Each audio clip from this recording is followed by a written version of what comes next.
Hello, hockey fans. Austin here with today's day after discussion and series recap of the Oilers' 4-2 series win over the Los Angeles Kings. They wrapped things up at home last night against LA, defeating them 6-4 in what was an outrageous game, back and forth, very little defense, a lot of offense, and a lot of stress towards the end of the game. Also, shout out to Sportsnet for almost hexing and jinxing the entire game last night when they played La Bamba before a commercial break with about 8 minutes left in the third period last night. Don't think Oilers fans didn't notice that. Don't think that we didn't notice the Toronto Sports Network of Canada, Sportsnet. Well, I guess TSN is the Toronto Sports Network of Canada. Don't think we didn't notice that y'all trying to jinx the Oilers because y'all want the Toronto Maple Leafs to go further. We know what's going on here. Obviously, I'm just having a little bit of fun, but seriously, why would they play La Bamba before the game is over? That is a after the Oilers win song. Do not play that at any point beforehand. But in today's video, in all seriousness, we got to get back to business here, right? We're serious now, right? Hockey's serious. We're not allowed to have fun. We're not allowed to poke fun at each other's fan bases. I kind of poked fun at Flames Nation last night. Flames Nation didn't mean any harm by it, all right? Didn't mean any harm by it. We're having fun. I was just very confused why Flames Nation guys would wear LA Kings jerseys. But that's just me just having a bit of fun in the post-game fan reaction last night. In today's video, I'm basically just going to go over all of the series stats, where the Oilers did well, where the Kings did well, how Edmonton came out on top in terms of the analytics, whether it's just regular analytics or some of the underlying metrics. And then, of course, we will get into the discussion topics for the video. We'll quickly tease what they are before we get back into the analytics first. The topics today, it's going to be Game 1 in hindsight, the Game 3 Coaches Challenge, the Game 4 comeback, Jim Hiller's player usage, and then we'll tee up a brief preview of the Oilers versus Golden Knights. Not a full preview. That is something I will have sometime this weekend. I will have a full preview for the Oilers and Golden Knights as they rematch from 2023, where Vegas defeated Edmonton in 6 games back in 2023. A little bit of a rematch here. Let's see if Alex Pietrangelo tries to chop the arm off of Leon Draisaitl again. I have a feeling this series is going to be very, very nasty. So, if you end up enjoying today's video, make sure to hit that like button. The support throughout the entire postseason has been amazing. I just cannot thank all of you enough. And if you really like the video, make sure to subscribe to the channel. We are already climbing towards 6,000 subs. It was literally only a few days ago we hit 5,000 subscribers. So the growth that we're seeing right now is pretty amazing. I do live streams for every single Oilers playoff game, home or away. And before anyone asks, no, I will not be going to another playoff game this year. I will be in the comfort of my workroom, my office, the man cave here, providing content for all of you on game days moving forward. With that out of the way, let's kind of discuss the stats of the series, and then we'll get into the day after discussion, all the topics, everything's time-stamped for you, hockey fans. If you want to skip around the video, you do not have to watch this in chronological order. Timestamps are available in the comment section below. Not the comment section, the description of the video. So if we take a look at all the stats here, first of all, we will take a look at the Los Angeles Kings. They had a 2-0 series lead, and then the Edmonton Oilers, they come back and win 4 straight games. The LA Kings, where did they excel? Well, they excelled in offense and special teams. Well, power play for special teams, but that is about it. If you take a look at the Kings power play, number 1 in the NHL as of today's recording, which is May 2nd. There's still a couple series that have yet to be completed. You have the Jets and Blues, and then, of course, you have the Stars and Avalanche. That game or that series is going 7. Jets and Blues are going 6. Those are the only 2 series that have not completed yet. The LA Kings, number 1 on the power play. They took advantage of power plays early in this series. It's a big reason why they went up 2-0 on Edmonton. The Oilers' penalty kill had absolutely no answer for the Kings' power play, but as the series went along, the Oilers found a way to lock things down on the kill and also get some timely goals on their own power plays, which the Kings ended up getting a 2-1 advantage in power plays by the end of this series, which is a little bit strange because there's some 5-on-5 stats I want to talk about, and I want to know how a team like Edmonton that controls all the play at 5-on-5 gets half of the power plays that their opponent gets. I'm not going to complain about the officiating, but this is something that I do have to talk about. The penalty kill for LA, they ranked 15th by the end of the series, 61.5%. The LA Kings penalty kill did not do its job when it mattered most, especially in Game 5 and Game 6. For Edmonton, Nugent Hopkins, he scored a power play goal for the Oilers. That allowed them to tie the game up, and then Zach Hyman eventually put them up 3-2, and the Oilers didn't really look back after that. They had the lead at 3-2, and they did not relinquish that lead after a chaotic first 5 minutes where the score was 2-2, and it looked like it was going to be a 10-9 finish. I'm happy that the Oilers kind of locked things down. Not quite. It was still a high-scoring game. The Kings got a late one to make it 5-4. Drew Doughty took a shot. Initially, I thought it was Doughty's goal, but the fans, LA Kings fans and Oilers fans, pointed out that Anze Kopitar got a piece of that puck. So great deflection by Kopitar to make it a one-goal game, but unfortunately, the Kings could not complete the comeback. Goals for per game, the Kings ranked second. They were good at putting the puck in the net, but their big problem was keeping the puck out of the net. 4.5 goals against per game, which ranked dead last in the playoffs. And then the 5-on-5 stats. Some of the advanced stats at 5-on-5. Expected goals percentage. LA ranked dead last, 39.40% expected goals. That is abysmal. High danger Corsi for percentage. So the LA Kings only had 37.3% of the high danger chances at 5-on-5 in this entire series. And shots for percentage, they ranked 15th at 5-on-5, 43.10% of the shots on goal. The Edmonton Oilers completely dominated this series at 5-on-5, and if it was not for that early power play for LA and the early goaltending woes for Stuart Skinner in games 1 and 2, especially game 1, this series likely ends even sooner than 6 games. Yes, I have to give credit to the LA Kings because special teams are part of the game. If your power play and penalty kill can get you a win or two here and there, that obviously matters. That's huge. The Oilers for a long time have been known as a power play merchant team, but they are a good 5-on-5 team now. And add on top of a lethal power play, it's no wonder that they're able to come out on top against the Kings. Now, for the Oilers' stats in this series, again, this is a 6-game sample size, so these stats, they look pretty silly right now. As the playoffs progress, a lot of these numbers are going to come right back down. But Edmonton finished second in the league on the power play as of today's recording, 38.5%. Penalty kill ranked 16th at 60%, so dead last on the penalty kill, but they were able to get some clutch kills, especially last night in Game 6. A couple massive kills for the Oilers in that one, including the third period.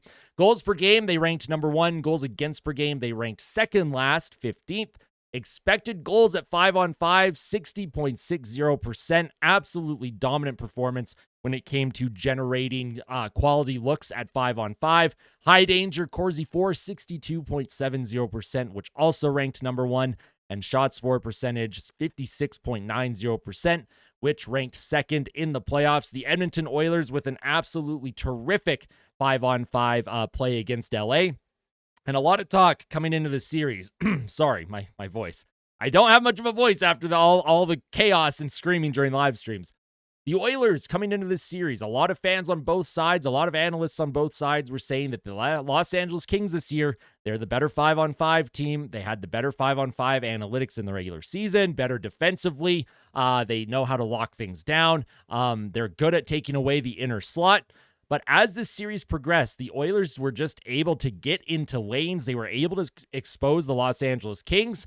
And a lot of that has to do with Jim Hiller's coaching style. And it has to do with him running a lot of his players into the ground. Some of their players are on the wrong side of 30. You have guys like Anze Kopitar, 37, 38 years old. Drew Doughty, same thing.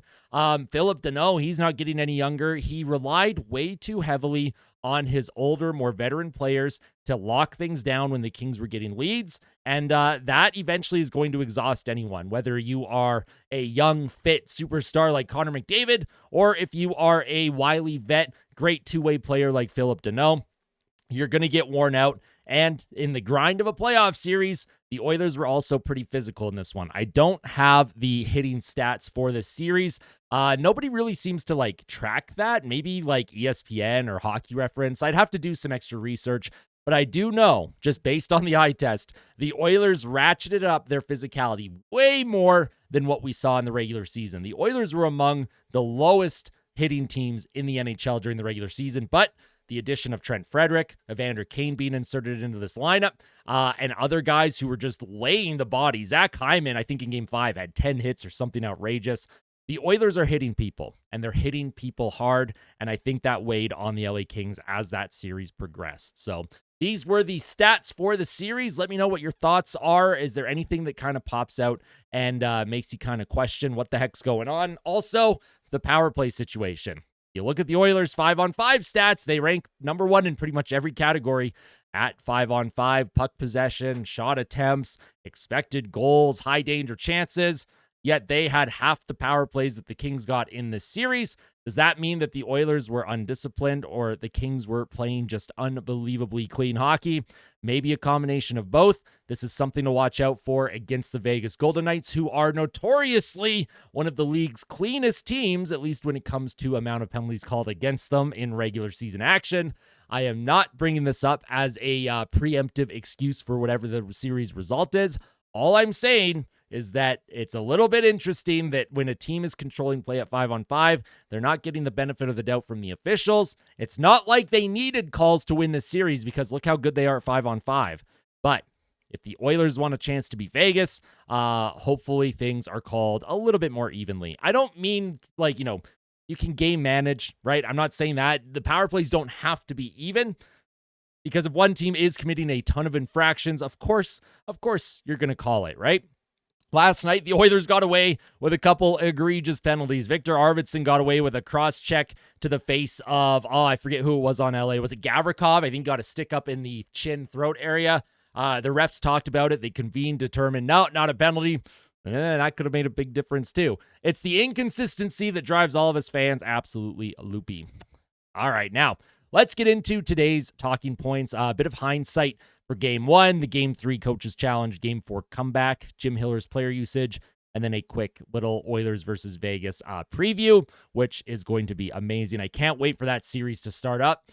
So, basically, these topics are kind of the major turning points of the series in my mind. And it starts all the way back in Game 1. So when we go back to Game 1 in that series for the Oilers and Kings, the Kings had a 4-0 lead, and they also had a 5-2 lead heading, or in the third period, I should say, right? And for Game 1, the Oilers did make a valiant comeback. They ended up losing 6-5, but if we take a look at what happened in that game, 6-5 LA, 5-2 lead heading to the third period. How did the Oilers come back? Well, it comes down to how Jim Hiller was utilizing his team, his defensive structure. Now, the LA Kings, for 40 minutes, they were pounding Edmonton on offense. The amount of chances they were generating in on the forecheck, Edmonton could not get anything going through the neutral zone. The LA Kings were absolutely so aggressive that Edmonton was they were giving pucks away, bobbling passes. Nobody could do a thing on the ice. And then in the third period, the LA Kings go, you know what? Let's sit back with the lead.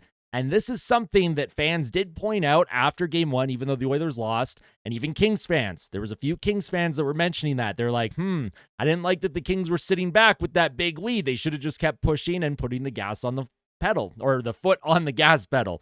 And I agree. So Game 1 in hindsight, I think, was a real good look at how this series was going to play out. And Jim Hiller, we saw a bit of that. Of course, at the end of Game 1, nobody's thinking about the long-term impact of the series. But if you take a look at the time on ice and player utilization in Game 1. Wrong one. Hold on. I'm going to get it right here. Here we go. Look at the player utilization in Game 1 here on the box score. You had Malott, Helenius, and Turcotte. 4 minutes, 3 minutes, 3 minutes. They barely played. And then on defense, Spence only played 640, Clark 1129. Jim Hiller was already going top heavy. He was already going top heavy in Game 1. And then, of course, if you take a look at the shots on goal, LA 8-6 in the first, LA 9-4 in the second, and then the Oilers 15-13. They were pushing. They scored 3 goals in that third period. 4 goals in the third. Was it 4 goals in the third? I think it was 4. Yeah, 4 goals in the third. McDavid ended up tying things up before that little fluky goal by Philip Danault past Stuart Skinner, who could not see where that floating puck was. The signs were there that this was potentially a red flag. The signs were there from Jim Hiller that maybe, just maybe, sitting back on the lead wasn't the best idea. And that brings us to the Game 3 Coach's Challenge. But before we get to that Coach's Challenge, again, the LA Kings with the lead. It's in Edmonton. They have a third period lead. They're up by 1, 6.5 minutes to play. Evander Kane scores. Now, the league and the officials, they review it for a kicking motion. But it is determined that Evander Kane kicked the puck forward and then knocked the puck into the net with his stick. No harm, no foul. You got a tie game. And in this series, every time the Oilers score, it seems like the LA Kings are able to respond right away. And we saw it the whole series, right? And then something interesting happens. Jim Hiller calls a timeout, and he's talking with his coaching staff, and they're talking with the players and his coaching staff. They have their earpieces. They're like agents from the Matrix. It's like they're sitting there getting the word from the machines, letting them know what they should be doing. And then Jim Hiller calls the officials over, and he decides to challenge for goaltender interference. Now, why is this such a big moment? Well, the Kings, they had the lead. It's a tie game now. It's officially a tie game after Kane's goal. If the challenge goes the LA Kings' way, that goal comes off the board. The Kings still have the lead. They're up 2-0 in the series. Maybe they lock things down. However, he challenges for goaltender interference, which was pretty obvious on every single replay that we had seen as a fan, as an analyst. Everyone was like, yo, what is this? There's no goaltender interference. Why are you challenging for goaltender interference? Kings fans were losing it. When I live streamed Game 3, the Kings fans in my chat was moving pretty quickly because of just how exciting the game was. But then when that challenge came through, many Kings fans, I could see their comments going up in the chat, confused, unhappy, going, what the heck are they doing? Why are they challenging? The broadcast for Sportsnet here in Canada that I watch, they were confused, and it was a awful coach's challenge. Because if you lose the challenge, not only does that goal stay on the board, but now the Oilers get a power play. And that's exactly what happened. And it took the Oilers 10 seconds on the power play, a set play between Draisaitl and Evan Bouchard, who scored his second goal of the night, puts the Oilers ahead. 2 empty netters, 7-4 Edmonton. Now they're back in this series. The Game 3 Coaches Challenge, and I talked about it in the post-game fan reaction, that was the major turning point. But we saw signs of the turning point in Game 1. We saw how Jim Hiller was utilizing his players, his lineups. We saw how he was collapsing in that defensive structure that the Oilers have been able to break through every single year for 3 years straight before this season. I don't know what was going on in his head. Completely outcoached here in this series. He got in his own head, I think. And then the big problem with Jim Hiller was the not taking accountability. He is very defensive with the media. He was defensive with the media after this game, and then he was defensive, even more defensive, after Game 4. So now we go to Game 4, right? And this is the game that I got to go to, my first ever playoff game live. Game 4, Oilers down 2-1 in the series. They're down 3-1 heading to the third period. Things don't look good. In fact, things were looking so poor that my community on Discord, they were memeing. I posted a picture of myself looking a little bit grumpy. I said, boy, I'm having so much fun. And it's just like a picture of me looking very unhappy. Some of the people in my community, they have actually taken that photo and they're using it as their profile picture. It is so funny. If you want to know, go to the Discord. Half of the people in the Discord are using this like grumpy photo of me. It was after the second period ended. Things were not looking good. Then the third period starts, and the LA Kings, and something I noticed right away too, 2-goal lead. The LA Kings, they were controlling the game. They had this game on lockdown. And then, once again, for whatever reason, Jim Hiller is going, you know what? We need to protect this lead. We need to just hang on. Why? Why do you have to hang on? You're up by 2. Worst lead in hockey, by the way. If you believe in the superstition that the 2-goal lead, worst lead in hockey, always seems like a team finds a way to get back into a game if they're down by 2. 2-goal lead heading to the third. And not only were the LA Kings not playing any type of forecheck, but what was happening was anytime the Oilers maintained full possession, the Kings in the neutral zone, we hear of the 1-3-1 trap, right? You have the 1-3-1 trap, a 1-2-2, maybe a 1-4. Like, sure, there are traps, but the Kings were doing something even more egregious when it came to trap-style hockey. And in today's NHL, against the Edmonton Oilers, where they do have speed and skill, and you cannot let McDavid and Draisaitl have time and space with the puck because they're just going to make you pay. The LA Kings were playing a 2-3 in the neutral zone. They were essentially going 0 forechecker up front, 2, and then 3, an 0-2-3 in the neutral zone. Nobody putting pressure up high on Edmonton's players coming up the ice. They had 2 forwards sitting on the red line and then 3 players on the blue line behind them. And then as Edmonton skates up the ice, all 5 of the Kings players, they're just skating back. They look like a blob of 5 players, and they're just skating back in their own zone and trying to defend. Don't know what this is. Don't know why they're doing that. They had success in every single game. They had a lead in every single game in this series because of their forechecking style. It gives the Oilers fits. The Florida Panthers absolutely decimated Edmonton when they got in on the forecheck, right? You have to play aggressive on Edmonton. They're down Matthias Ekholm. They're down their best defensive defenseman. You have to make them pay when it comes to the forecheck, and you can't just sit back with the lead. Anyways, Evan Bouchard scores of about 5 minutes into the third period, and then the Kings have a glorious opportunity to clear the puck. They have an opportunity of a lifetime to clear the puck, and then something happens that Kings fans are very mad about. Kings fans are incredibly mad about, and it was Quinton Byfield not getting the puck out with the net empty for Edmonton with 45 seconds left. We're going to take a look at it. Here's Byfield. Full possession, right? You have full possession of the puck. You can't see it right now. Evan Bouchard, he is like kind of being covered by my camera. I'll just try and do this. Yeah, there we go. Now you can get a full look. Byfield with the puck. All he has to do, all Quinton Byfield has to do, a high flip to the neutral zone. Maybe he wants to grab it and skate laterally and then maybe put it off the boards into the neutral zone. Maybe you're up by 1. Maybe you even take the chance and you just shoot it towards the empty net.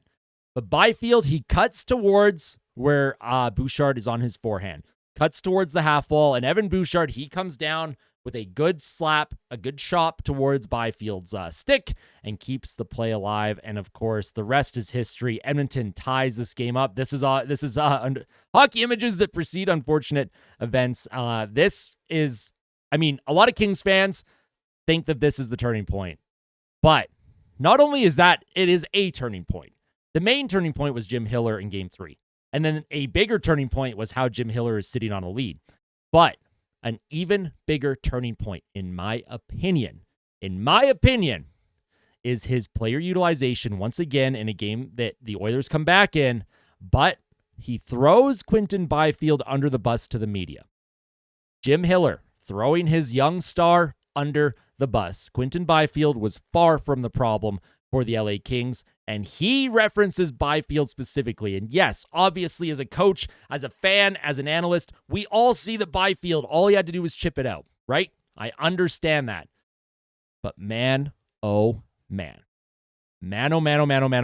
What on earth is Jim Hiller doing, throwing players under the bus publicly in the playoffs? What are we doing here? Could you imagine if after Game 2, Chris Knobloch went to the media and he's like, oh, well, Stuart Skinner should have made more saves. Skinner shouldn't be laughing. Like, listen, that's for the fans to freak out about, right? I had my meltdown after Game 2 about Stuart Skinner. But Chris Knobloch, he doesn't do that stuff. Nobody on Edmonton does that. The players don't do that to each other. The coaching staff doesn't do it to each other. Chris Knobloch, throughout the regular season, he'd say stuff like the team is fragile, and that drove me crazy as a fan. But when things were down for Edmonton, Knobloch, he kept that positive attitude up. He was very methodical and tactical in how he worded things. Obviously, the team had to be better. Obviously, they had to stay out of the box, those sorts of things. But he never once called anyone out publicly. He never referenced any player by name specifically. Jim Hiller used Byfield's name publicly, threw his kid under the bus. And Quinton Byfield is a very good player, a difference maker for the LA Kings. There is no reason why he would do that other than frustration at his own inability to adjust during a game. And it's unfortunate, right? It's unfortunate. I think Kings fans are obviously pretty upset about how this series progressed, but that Game 4 comeback and then Jim Hiller's response to the media, that sealed the deal. To me, that sealed the deal.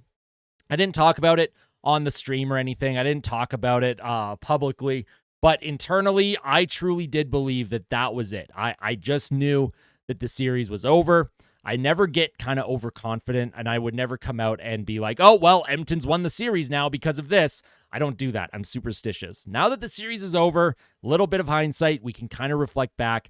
It's the way Jim Hiller talked about his team after the game and refused to take accountability for his usage. Take a look at the ice time allocation for Jim Hiller. By the way, Game 4 almost went to double overtime. The Oilers won it late. There was about 2 minutes left in OT, maybe about 1:30 when Draisaitl scored. Now, if you take a look at the ice time, Byfield led the way for forwards. That makes sense. He's one of their skilled forwards. He gets a lot of opportunities. But look at this. Helenius, Malott, and Lewis. What is this? You played almost 80 minutes of hockey, and Helenius got 3 shifts in 80 minutes. Malott, 5 shifts in 80 minutes. Lewis, 9 shifts in 80 minutes. Like, that is just unacceptable. And then when it comes to the fence, look at Movahari.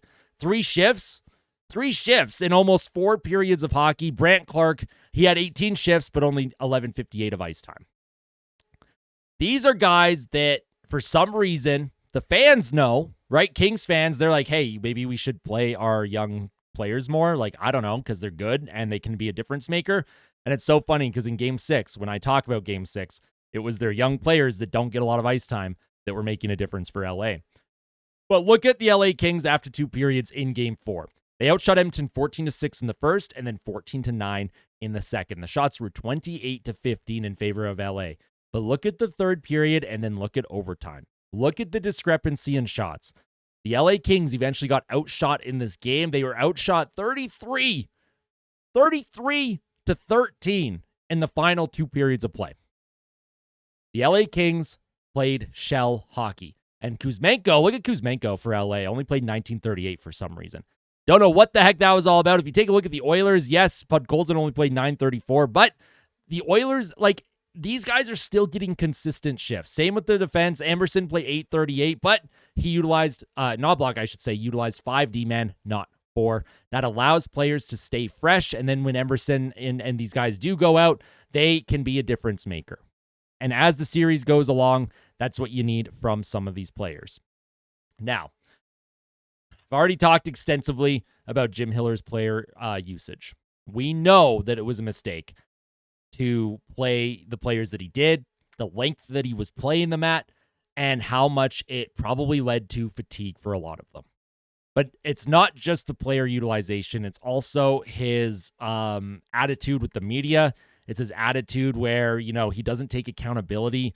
He was asked about, the performance of certain guys that he had benched earlier in the series, if he would reflect on that in the summer and maybe consider playing them more in the future. And he straight up said no. Like, I refuse to acknowledge that. And it's so funny too, because like guys that he was not playing regularly. Sorry to just keep going back and forth here. Brant Clark finally got a game where he gets played, has a goal. Jordan Spence has a game where he gets played, has a goal, +1. And these are players that the Kings fans wanted to have play more in the lineup throughout the series. And then Anderson, Edmondson, and Gavrikov, they played pretty even hockey. But look at, again, Drew Doughty. Look at how much he's running his most veteran player into the ground, man, 28-03. And then if you look at the forward group, this is obviously much, much better. This makes sense. Even Malott, 717, Helenius, 750, Turcotte, 750. Helenius had an assist, by the way. Laferriere, he was my player to watch for the game. He had 2 assists in 16-21. Too little, too late. It's too little, too late. Quinton Byfield should have been the guy that was playing more than anybody, in my opinion. Him and Kempe should have been the 2 that are like way up in ice time, because the Oilers, they do that with their top guns. Their 2 best players. I think Quinton Byfield is the biggest offensive difference maker for LA.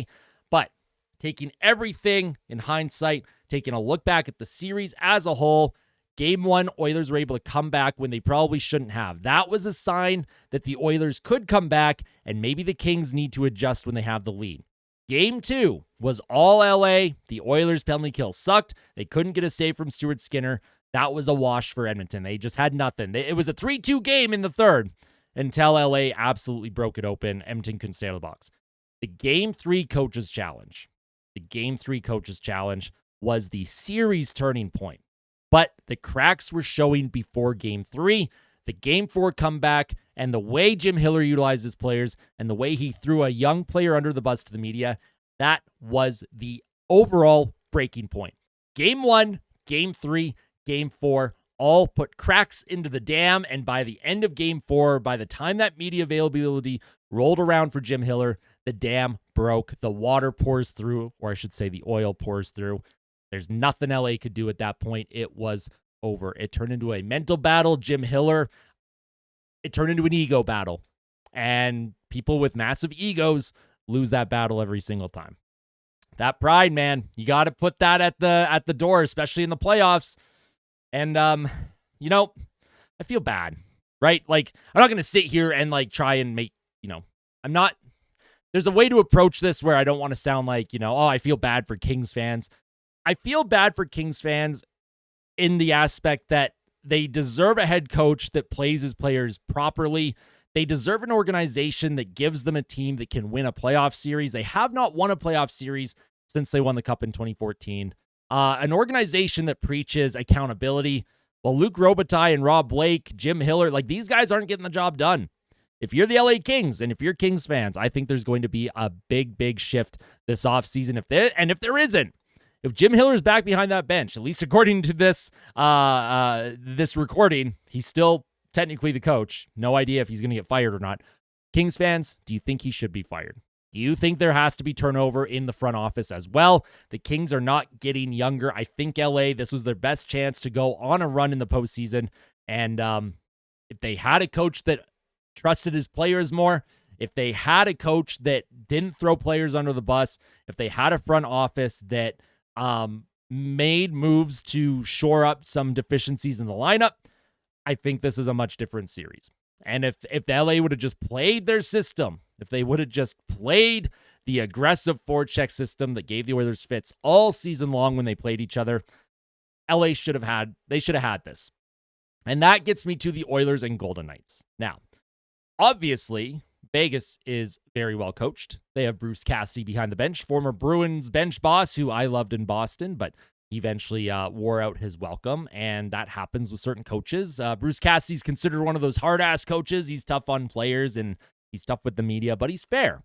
He's one of those coaches that's tough but fair, in my opinion, and players respect him. They like playing for him, unless you're Jake DeBrusk. Just kidding. Just Bruins fans, if there's Bruins fans tuning in here, you're probably going to be like, yo, why did you have to throw a shot at us Bruins fans? We're catching strays in a year where we had a bad year. Hey, listen, I'm just kidding. Bruce Cassidy, the Vegas Golden Knights, they took out Minnesota in 6 games as well. Minnesota, they were a couple puck bounces, maybe a couple overtime wins from taking Vegas out. Vegas's goaltending is a little bit shaky in the playoffs, just like Edmonton's is. Very curious to see how this is going to shake out. The last time these two teams played, the Oilers, they lost in 6 games. I should say the last time they played in the postseason. But in the head-to-head this year, let me just pull that up. Give me a second. Gonna pull it up. Here we go. So the Oilers played 4 times this season against Vegas, and both teams won 2 games each. So we'll take a quick look here. Oh, wrong page. Here we go. So on November 6th, Vegas won 4-2. On December 3rd, Vegas won 1-0. That was a game where the Oilers just completely dominated but couldn't get a goal. And then the Oilers won 6-3 on December 14th, and then they won 3-2 on April 1st. This was the game where I had the thumbnail that said Big Dick Picks. Now, I'm seeing people saying Big Dick Picks all over the internet. Did I start that? Is that something that fans have been saying for a while already? Was I late to the jump on that? But I had a thumbnail on YouTube where I said Big Dick Picks, and I had a creepy picture of my face, and fans were just like, yo, you need to relax. It was very, very funny in my opinion, but For Edmonton, it's going to be a very, very tough series against the Golden Knights. I will have a full series preview sometime this weekend, maybe not tomorrow, probably Sunday. I'm thinking Sunday would be a good day to have that up. I think tomorrow, which is Saturday, full day off. I think we all deserve a day off. We all deserve to enjoy a Saturday without getting our heart rate up and stressing about hockey. The playoffs have been an unbelievable time so far, and I couldn't thank all of you enough for being part of that. Thank you for sharing these moments with me, and I am very, very happy to do this and share it all with you as well. To everyone that tuned in today, thank you once again. If you enjoyed, hit that like button. And if you really enjoyed and you want to be part of this community moving forward, you want to see the reactions during the live streams against Vegas, make sure to subscribe. We're going to have tons of fun. We encourage community members from all fan bases to tune in and hang out. We are a very welcoming, positive community here. Kings fans, I know, can attest for that. We have lots of Canucks fans that have tuned in, Flames fans, Leafs, Senators, Habs, Canucks. I already said the Canucks. I mean, fans from all over the world have been tuning in as well, so thank you so much. That is it from me. I hope you all enjoyed your stay. Make sure you tell someone that you love them, and as always, fight like a kid, fight like Ben. Let's go, Oilers. We'll see you soon, Oil Country.